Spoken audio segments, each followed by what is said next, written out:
40 yoshdan keyin ko'pchilik erkaklar bir xil holatni sezadi. Go'yoki ichkarida nimadir o'zgargandek. Kechagina oson bo'lgan ishlar bugun og'ir tuyuladi. Ertalab turish qiyinlashadi. Qorin atrofida yog' paydo bo'ladi. Jismoniy kuch ham, ichki ishonch ham asta-sekin pasaya boshlaydi. Ko'pchilik buni oddiy sabablar bilan izohlaydi. Charchadim, stress ko'p, yosh o'tyapti. Lekin gap faqat bunda emas. Aslida bu organizm ichida boshlanayotgan jiddiy o'zgarishlar belgisi. Tibbiyotda bu davr antropauza deb ataladi.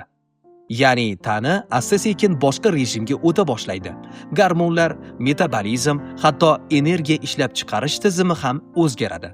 Shu sababli aynan shu yoshdan boshlab yurak, prostata va umumiy salomatlik bilan bog'liq muammolar ko'p uchraydi. Bu videoda sizga oddiy maslahat emas, ilmiy asoslangan, tushunarli va amaliy ma'lumotlarni beramiz. 40 yoshdan keyin tanada nima o'zgaradi? Qanday xatolar eng ko'p qilinadi va eng muhimi, bu jarayonni qanday boshqarish mumkin? Agar siz o'zingizni yo'qotishni emas, aksincha yana kuchliroq bo'lishni xohlasangiz, diqqat bilan tinglang. Birinchi qism. 40 yoshdan keyin yuz beradigan barcha o'zgarishlarning poydevori bitta molekulaga borib taqaladi. Bu testosteron. Erkak organizmida testosteron miqdori 30 yoshdan boshlab har yili taxminan 1-2% ga pasayib boradi. 40-45 yoshga kelib esa bu pasayish to'planib, o'zining yaqqol belgilarini ko'rsata boshlaydi. Biz buni antropauza deb ataymiz. Testosteron pasayganda nima bo'ladi? Mushaklar o'rnini yog' egallaydi. Siz avvalgidek ovqatlansangiz ham metabolizm, moddalar almashinuvi sekinlashgani uchun kaloriya yoqish qiyinlashadi. Natijada xavfli visceral yog', qorin ichki yog'i yig'iladi.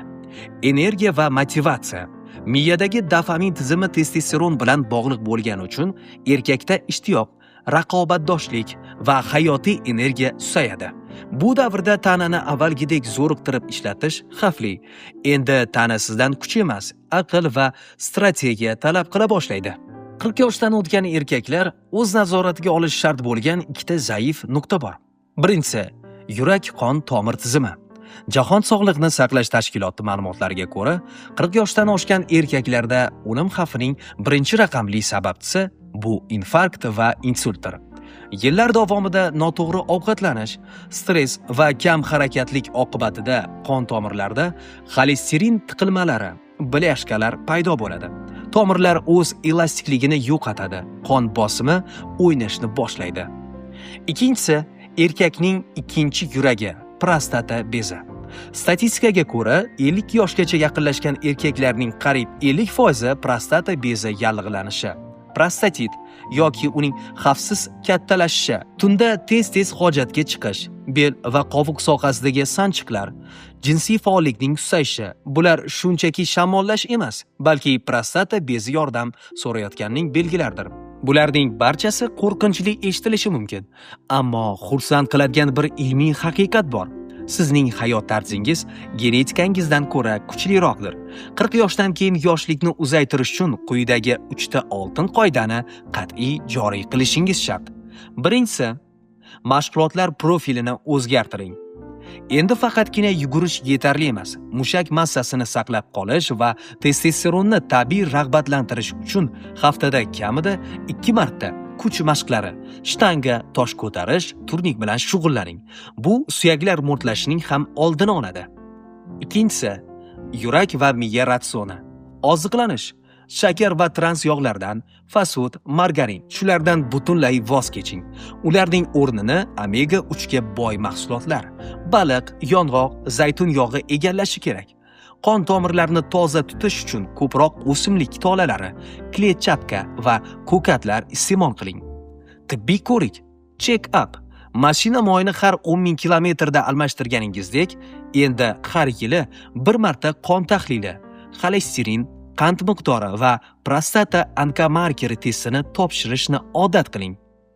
Turmush tarzini to'g'rilash bilan bir qatorda 40 yillik resursini sarflagan organizmga tashqaridan kuchli va sof tabiiy madad kerak bo'ladi. Sun'iy dorilar o'zining nojo'ya ta'sirlariga ega bo'lgan bir vaqtda islom tibbiyoti va sharq tabobatining qadimiy sirlari Sunnah Products mahsulotlarida o'z aksini topgan. 40 yoshdan oshgan erkaklar uchun mutaxassislarimiz quyidagi tabiiy ko'makchilarni tavsiya etadi. Palma gulchangi, ya'ni xurmo changi. Bu erkaklar reproduktiv tizimi uchun tabiatning eng kuchli ne'matidir.